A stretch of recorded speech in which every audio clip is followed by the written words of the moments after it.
Nos asusta el inicio del 2026 y tiene que ver con la extrema violencia. Y para tratar de entender un poco, lo invitamos al doctor Juan Martens. Él es abogado y doctor en criminología. Doctor Martens, ¿cómo le va? Buenas tardes. Buenas tardes, a vos, a la audiencia, a las órdenes. Bueno, tratar de entender, doctor, todavía no llegamos a la quincena del mes de enero y ya se reportan 6 casos de feminicidio, incluyendo también los casos de autoeliminación de algunos de los victimarios. ¿Qué nos está pasando, doctor? ¿Por qué este efecto dominó también de replicar? ¿Hay alguna explicación científica al respecto? Y lo más preocupante es con relación al año pasado, antepasado, perdón, 2024-2025, tuvimos un pico de hechos de feminicidio. Y esto tiene que ver con la forma de ser macho, con la forma de ser hombre, y tiene que ver con la cuestión estructural de la sociedad. Esto no se va a solucionar mandándole 30 años, 40 años, como hoy se está haciendo ya. Se modificaron, ustedes saben, tenemos una ley desde el 2016 que se castiga durísimo el feminicidio, pero eso no implicó que disminuyan las cifras. ¿Y eso qué nos habla? Nos habla de que hay una necesidad de aprender a ser nuevos ciudadanos, nuevas ciudadanas, y de encarar de una forma diferente la relación que tenemos con lo femenino, con la mujer, porque la mujer sigue siendo vista como un objeto de apropiación y por tanto propiedad del hombre, quien puede disponer incluso de su vida, como estamos viendo ahora. Eso es una cuestión profundamente antropológica y estructural que va a encontrar solución únicamente en cuestiones de educación a largo plazo y con la intervención interinstitucional de todos los poderes del Estado. Doctor Martens, básicamente para tratar de hacer este análisis, tanto se le dice a la mujer que denuncie casos de violencia. ¿Quién está fallando en este caso? ¿El Estado, la justicia, nosotros como sociedad? Todos fallamos, Juan Carlos, pero también falla el Poder Judicial porque no tiene un sistema de atención, falla el Ministerio de la Mujer porque no tiene un sistema de acogida. No hay hogares de transición, hay mujeres que dependen del salario, del dinero que proveen sus parejas, exparejas, pero por sobre todo, esto es una cuestión a largo plazo que tiene que ver con la forma en que nos relacionamos, con la forma de encarar noviazgos, casamientos, relaciones, en donde hay todavía, lastimosamente, y esto los números nos dicen, una subordinación de la mujer al hombre. Hay todavía una apropiación en el imaginario colectivo del hombre hacia la mujer, cuyos resultados son estos: le dejan, no acepta la ruptura y se siente con el derecho y en algunos casos con el deber, por una cuestión de honor, de ir a matarle a su exmujer, a su hija, a su hijastra. Y esto es profundamente cultural, Juan Carlos. Entonces acá, doctor, no pasa por una cuestión de pena, pasa por una cuestión de educación. Y es una educación que, a ver, el Estado como tal, no solamente el Ejecutivo, el Estado debe tomar en serio y sembrar la semilla. Caso contrario, esto se va a repetir de una generación a otra. Y ya tenemos el Estado, o sea, el Poder Legislativo, digamos, ya hizo una parte. Alzar a 40 años la pena, imagínense, 40 años es prácticamente pena de muerte. Aún así, comparando 2024-2025, tuvimos más casos de feminicidio. Y esto se ve, 37 casos tuvimos el año pasado y 55 tentativas. Imagínense, si sumamos esto, estamos llegando cerca del 90, ¿no? Esa es una parte, pero la tarea fundamental es del Ministerio de Educación, es en las escuelas, es del Ministerio de la Mujer, es en los medios de comunicación. El Estado debe invertir en educación, debe invertir en campañas de concientización y por sobre todo en deconstruir esta forma de relacionarnos en pareja, esta forma de ver el matrimonio, esta forma de ver el noviazgo, en donde el hombre es la mandada, es la cabeza del hogar, y oikuana. Esos son modelos que replican y derivan en este tipo de feminicidios, como estamos lamentando ya 6, como bien decías, recientemente.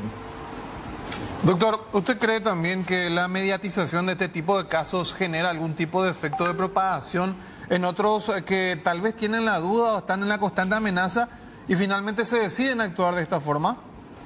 Esa es una discusión criminológica de hace bastante tiempo. En el caso de los secuestros, por ejemplo, sí hay evidencia de que en la medida que se comentan tipos de secuestro, modalidades que se suelen replicar, en los delitos más violentos, violencia extrema en este caso, de matarle a una persona, la difusión es más difusa, ¿no? Entonces, lo que sí hay es el modelo de comportamiento violento, es un modelo que no se deconstruye y que, por tanto, en situaciones de rabia, de enojo, en situaciones de desengaño, se reproducen. Si ustedes se fijan, hay música, ¿no? Tenemos problemas de celular, la cuña se va en de oí, Yaurecoma tanto año y Catuma y Purú. O sea, son expresiones culturales que en realidad alientan a este tipo de conductas. Por eso les decía que es una cuestión que tiene que ver con la antropología del ser y existir del macho paraguayo, por más que muchas veces suena feo y hasta ofensivo hablar en estos términos. Claro, suena feo, ofensivo, pero si no abordamos como tal, esto se va a seguir replicando. Evidentemente tiene que haber un punto de inflexión en el que, bueno, comencemos en todo caso a educar a nuestros niños desde el Ministerio de Educación como política educacional en las instituciones y tratar de cambiar ese chip, de resetear. Por caso contrario, vamos a seguir teniendo. De hecho, estamos muy arraigados con este tipo de violencia, no solamente acá, desde México hasta Chile. El latinoamericano en sí tiene esa conducta de posesión. Si no es mía, no va a ser para nadie. Y también en Europa, o sea, en España hay casos de feminicidio frecuentemente. Entonces, paraguayas víctimas, sí. Paraguayas, españolas, ¿no? Y además esta cuestión que vos planteabas, niñas y niños, una nueva forma de ser. Y también muchas veces a las mujeres, ante la primera señal de violencia, hay que alejarse de esa relación. Ante la primera señal de violencia hay que dar un paso al costado y allí justamente las mujeres muchas veces replican conductas violentas. De menan, aguantar, de emendaman, aguantar. O sea, son conductas que hacen que se perpetúen este tipo de conductas y violencias. No en vano, nosotros nuevamente en el 2024 tuvimos a la violencia doméstica como uno de los principales delitos denunciados en Paraguay. Eso es una señal evidente porque es el primer paso a la violencia doméstica. La violencia feminicida es el extremo, pero que se inicia con este tipo de conductas como la violencia doméstica. Doctor, realmente la educación debe ser uno de los pilares para cambiar esta realidad, pero ahora, de manera urgente, ¿qué se puede hacer para evitar que estos casos se sigan replicando? Incentivar a que las personas denuncien, habilitar hogares. Eso es urgente.